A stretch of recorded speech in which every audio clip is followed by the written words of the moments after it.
সাংবাদিক দম্পতি সাগর সরোয়ার ও মেহরুন রুনি হত্যা মামলায় ৭১ টেলিভিশনের সাবেক প্রধান প্রতিবেদক ফারজানা রূপাকে মামলার তদন্তের স্বার্থে জিজ্ঞাসাবাদের অনুমতি দিয়েছে আদালত। মঙ্গলবার ঢাকার metropolitan magistrate M A. Azharul Islam এ আদেশ দেন।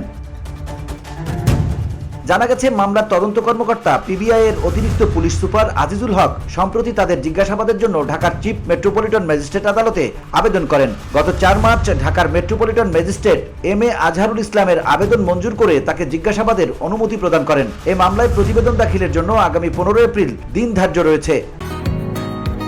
বসুন্ধরা, উত্তরা, বনশ্রী, কুড়িল ও বাড্ডা সহ রাজধানীর বিভিন্ন স্থানে অভিজাত ও অত্যাধুনিক মানের ফ্ল্যাট কেনার এক নির্ভরযোগ্য প্রতিষ্ঠান প্লেজেন্ট প্রপার্টিজ লিমিটেড। তাই আপনার স্বপ্নের আবাসনের জন্য আজই যোগাযোগ করুন। Pleasant properties limited, where destiny matches eventually।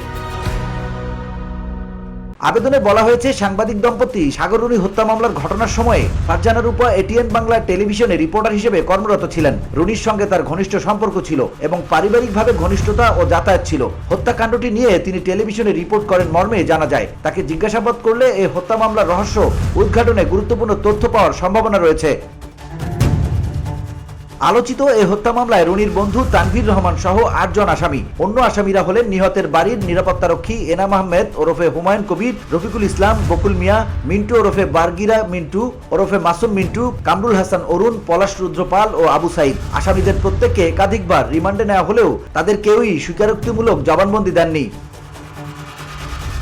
VOD Bangla news desk.